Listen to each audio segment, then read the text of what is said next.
तो तेल अवीव में एक्टिव हो गया है एयर डिफेंस सिस्टम, जहां पे ईरान की बैलिस्टिक मिसाइलों को इंटरसेप्ट किया गया है। तेल अवीव वो इलाका जहां पर ईरान की ओर से लगातार हमले किए जा रहे हैं, उसी तेल अवीव में एयर डिफेंस सिस्टम को एक्टिव कर दिया गया है। तो देखिए यहाँ पे तेल अवीव जहां पे हम लगातार जिस तरीके से बर्बादी हो रही है हम देख पा रहे हैं, लेकिन अब ईरान की बैलिस्टिक मिसाइलों को यहाँ पर इंटरसेप्ट किया गया है और टारगेट भी यही था इजराइल की ओर से कि जो हमले लगातार किए जा रहे हैं ईरान की ओर से, उसमें से कुछ हमलों को रोक भी दिया जाए। तो देखिए यहाँ पे ईरान की मिसाइल को इंटरसेप्ट किया गया है। तेल अवीव में एयर डिफेंस सिस्टम को एक्टिवेट कर दिया गया है। तेल अवीव हो, हाइफा हो या फिर बाकी शहर जो ईरान के टारगेट पर है। और इस बीच एक और बड़ी खबर, तेल अवीव में मिसाइल हमले से बड़ा नुकसान भी हुआ है। ईरान ने तेल अवीव पर कई मिसाइलें दागी हैं।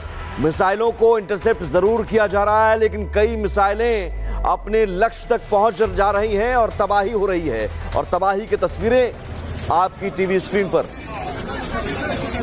और बड़ी खबर यह भी है कि खुद के लिए नोबेल शांति पुरस्कार चाहते हैं ट्रंप। डोनाल्ड ट्रंप का एक बड़बोलापन भी सामने आ रहा है और वो बार बार कह रहे हैं कि जंग रुकवाई मुझे नोबेल पुरस्कार नहीं मिलेगा। और ये बड़बोलापन सामने आया है। एक तरफ लगातार हमले हैं और दूसरी तरफ डोनाल्ड ट्रंप के बयान।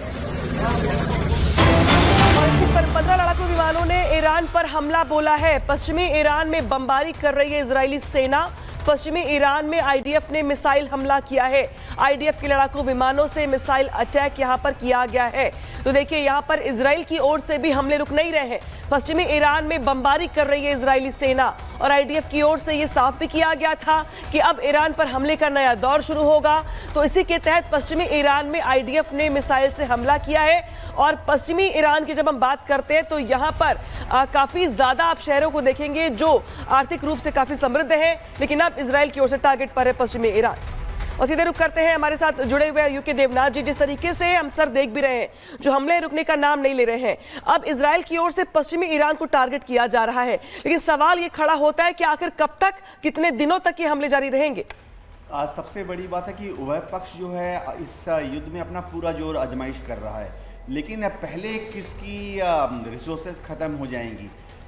युद्ध क्षेत्र में अगर हम देखें तो ईरान ने इस युद्ध को शुरू करने के पहले करीबन 2000 बैलिस्टिक मिसाइल बना लिए थे।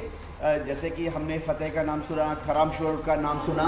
ये 1600 किलोमीटर तक कम। ठीक है, आता हूं सर आपके पास दोबारा। इस बीच एक और बड़ी खबर है, हाइफा में इंटरसेप्ट की गई है ईरान की मिसाइल। इजराइल के हाइफा में हमले का सायरन बजा तो लगातार ईरान की तरफ से मिसाइल अटैक, मिसाइलें दागी जा रही हैं, लेकिन कई मिसाइलों को इंटरसेप्ट किया जा रहा है। क्योंकि 4 लेयर में एयर डिफेंस सिस्टम है, डेविड स्लिंग है, एरो है, आयरन डोम है, आयरन बीम है।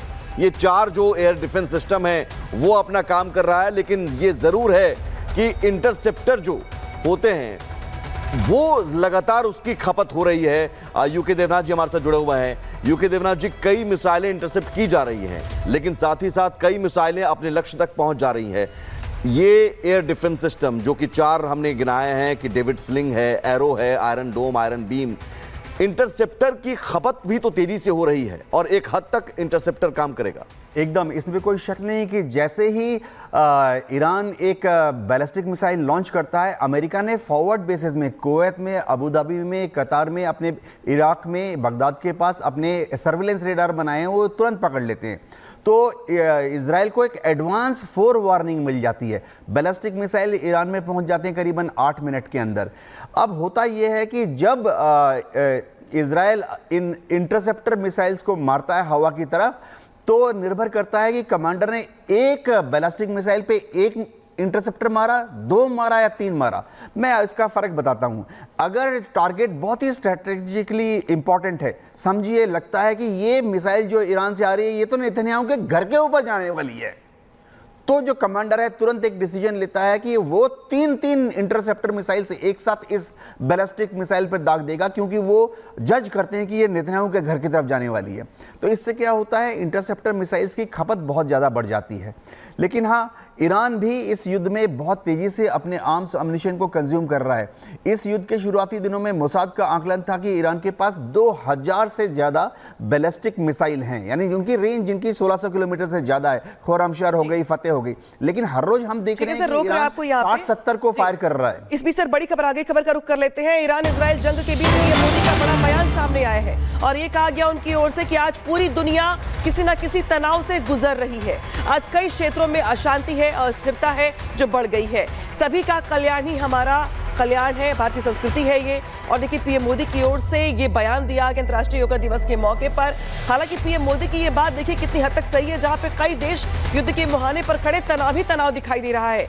तो इस बीच यूके देवनाथ जी, ये सवाल बनता है आपसे कि जिस तरीके से हमने बीते दिनों भी तनाव देखा और अभी भी फिलहाल यहाँ पर जो युद्ध का जो माहौल देख रहे हैं हम, इस बीच पीएम मोदी का ये बयान बहुत बड़ी बात है। जब व्यक्ति अपने हित से ऊपर उठकर समाज की सोचता है, तभी पूरी मानवता का हित होता है। भारत की संस्कृति हमें सिखाती है सर्वे भवन्तु सुखिनः, यानी सभी का कल्याण ही मेरा कर्तव्य है। मैं से हम की ये यात्रा ही सेवा, समर्पण और सह अस्तित्व का आधार है। यही सोच सामाजिक समरसता को बढ़ावा देती है। साथियों, दुर्भाग्य से आज पूरी दुनिया किसी न किसी तनाव से गुजर रही है। कितने ही क्षेत्रों में अशांति और अस्थिरता बढ़ रही है। ऐसे में योग से हमें शांति की दिशा मिलती है, जहां योग सिर्फ पर्सनल प्रैक्टिस न रहे, बल्कि ग्लोबल पार्टनरशिप का माध्यम बने। साथियों, विश्व में योग के प्रसार के लिए भारत योग की साइंस को आधुनिक रिसर्च से और अधिक सशक्त कर रहा है।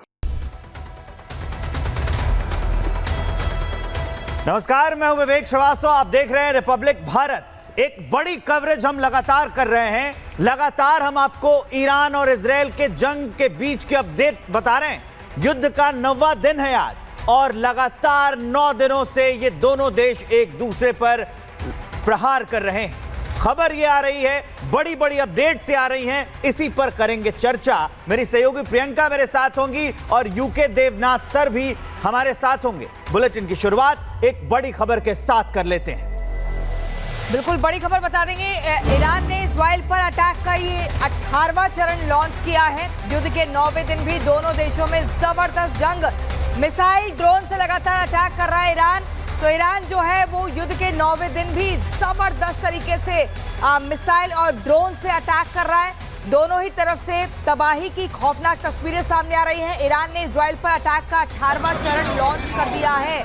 18वां चरण लॉन्च कर दिया है और उस चरण में आप देख रहे हैं कि बैलिस्टिक मिसाइल, ड्रोन से अटैक किया जा रहा है।